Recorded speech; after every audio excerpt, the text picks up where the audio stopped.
Hey guys, welcome back. And today we are back with Journey into Mystery with Thor going up against a dude called the Tomorrow Man. Like the name is actually Zaku, but the superhero name is called the Tomorrow Man just because he's from the future. And before we dive right in, if this is your first time, make sure you subscribe to the channel, and after watching everything, if you like it, click on the like button. And I'll give you like a second to do just that. Okay, so we pick up 3 centuries into the future where everything was lavish over there. Like we have flying cars and hoverboards with people on it, like actual flying hoverboards. And if you can't really tell, those are buildings and flying cars and flying jets all around. It's not like flowers all around. Those are, maybe it's just because of the way the art was done. But everything was cool there, and there was peace because no one was trying to attack anyone because they had everything they wanted. But there was this dude named Zaku who mistook their peace for weakness and was like, okay, so now this is what I'm gonna do. I'm going to build a time machine and go back to the past, scout through the past and find some weapons, and I'll come back and come and rule. End of plan. And what he did was he used his time scope in order to scout through the timeline in order to find out which timeline has the perfect weapon or arsenal to conquer his future. Meanwhile, in the present time, Thor is helping the government conduct a test on some anti-rocket. And what they are really doing here is like they are testing speed. So they'll shoot the anti-rocket into the skies and they will see if Thor will catch up. And if Thor does, they will use Thor's speed and his reaction time in order to check or measure the speed of the anti-rocket. And then compare it to the previous anti-rocket, and then they will see if they've made improvements to it or not. And for this instance, they've made improvements because Thor barely caught up, so a plus.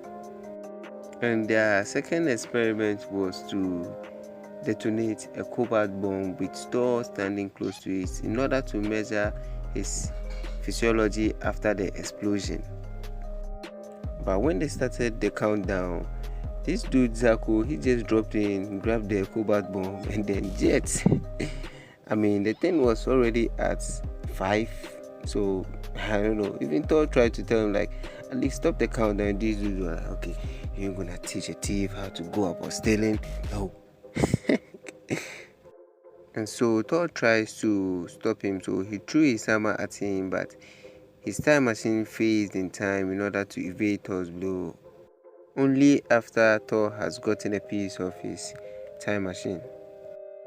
And with the piece Thor got from the time machine, he quickly realized that this kind of metal isn't from the timeline, so probably from the future. And so with that piece, he flew onto the highest mountain and then contacted his father Odin. And at this point, Odin is the Sky Father, the father of Thor, blah blah blah. And even with Odin being Thor's father, he had to even give him like a solid entrance, like starts rain, thunders everywhere, lightning crackling around him and all that stuff before Odin appeared and was like, okay, so pops, we are on Earth like doing some little experiments with a bomb, and some weird dude just decided to drop in and steal the bomb. And so you and I, we know what you're about to do with the bomb, so I need some help here. And what's happening here is that Thor is essentially seeking for some information on how to travel into the future with the shard he acquired from the Tomorrow Man. And Odin was like, come on man, you mean you don't know? Just strap the shard around your hammer and spin yourself as fast as you could, and then the timeline will appear on the screen, like on the flash screen, and then you just have to pick the remote and choose which one you want to go to. Easy. But when Thor got there, like in the year 2262, he was like, Zaku was like already 1 month in already, so he had already acquired the time in order to threaten everyone that he has a bomb and everyone has to obey him, or else they get their they get blown into bits. And so for the past month, they've been ruled by a scientist, like a wannabe tyrant. Okay. And when Thor got there and Thor was trying to pursue him, he went to the castle, and before getting there, Zako saw him and recognized that he was the dude that tried to stop him when he stole the sea bomb. And so he sent his guys to go grab Thor. And they were reluctant at first, but they know if they don't, they get blown. And you know what I mean. Stop thinking about that. And while they pursued Thor, some mysterious being straight up fell a tree on them, like in order to stop them from pursuing Thor. And when Thor got there, this dude straight up went home alone on Thor, like traps everywhere, like traps left and right, up and down. And when Thor got there, he was trapped into a magnetic mirror. Yeah, a magnetic mirror. And with Thor's hammer being metallic, like he had the chance and the remote in order to control Thor, like move him left and right, up and down. And while he was playing with the remote, bam, some hammer crashes into his remote. I was like, come on, like we can't have like two Thors right here. Come on. I'm like, who the hell are you? I'm Batman. Yeah, I mean, that was some Batman stuff there. I mean, Thor should have told him that, like, that was a decoy, so I'm the real Thor, and now you're gonna have to deal with me. And after that, he pulled some teleportation gun, which he called it Delta Electron Gun. And I'm saying teleportation gun because the gun was supposed to teleport Thor into a different dimension.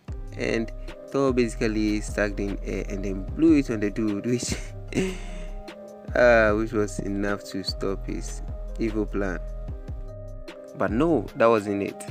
He's got more plans on the way, so he got up and then ran away to the next one, which was a bunch of robots. And before Thor could realize, he was disarmed, and he has like 60 seconds in order to recover the hammer back, or else he will turn back to Donald Blake, which wouldn't be good at all.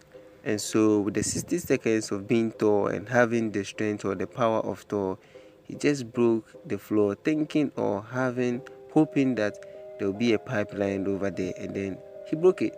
He found one and he broke it. And so with the water coming out, seeping into the robots, they failed because somehow the robots are not waterproof. And Thor got his hammer back just before the 60 seconds was up. And in the 24th century, the robots, they know they are not waterproof. So when Thor took out the pipeline, you could see the surprise on their face, like, oh, damn. This is it. This is the time for us to meet our maker. But for Zako, that wasn't it. He will not have the defeat. So if he can't have the war, then no one. So he will either blow it up or he will have it. And so he boarded the jet and then he took off, trying to drop the cobalt bomb from above. And I mean, this dude is a scientist, like a freaking scientist. He should know better. Like, tyranny is for soldiers and like for the military and whatnot. But Thor is there, therefore no civilization is about to be blown into oblivion. And so what he did was he caused storm, which caused the jet to capsize, to leave the sea bomb to drop down. And then Thor then caught it after that. But for Zako, bad luck, because it was one of those moments where you see a human like falling from above and then a weapon also dropping down. You'll be like, okay, now F the human, I'm about to save some weapon over here. But mainly because if the sea bomb had dropped, like it would have killed so many people. So the needs of the many outweighs the needs of the one, I think. And so his bad luck was he crashed. But the good news was he was alive. And the bad news was like he came out all messed up in the head. But the good news was, no good news. I don't know if the dude was playing dumb or anything, but if he was playing dumb, then that's actually like a good move, you know what I'm saying? Like, because the dude came out and was like, okay, now who am I and where am I and what am I doing here? Like, so many kind of messed up questions. Like, yeah, like he didn't know what he did. And so with everything done, with the cobalt bomb in the hands of Thor, he then had to leave back to his timeline. So he had to do the big old like spinning and spinning and spinning, and then choose his timeline and then enter. Like, yeah. And so after bringing the cobalt bomb, he went home and he he saw Jane Foster and was like, okay, so now what happened while I was gone? And Jane Foster was like, come on, you kidding me? Like, you mean you don't read the news? Like, all the Avengers stuff was on like today? Are you kidding me? And Thor was like, all gangster was like, okay, so you read the news? Well, I make it. Yeah, I know that's some gangster shit. Et voila. And that will be the end of today's journey into mystery. And so if you like contents like the classic Thor, make sure you subscribe to the channel. And if you like this video, make sure you hit the thumbs up button to support him. Yeah, I'm out of here. Peace.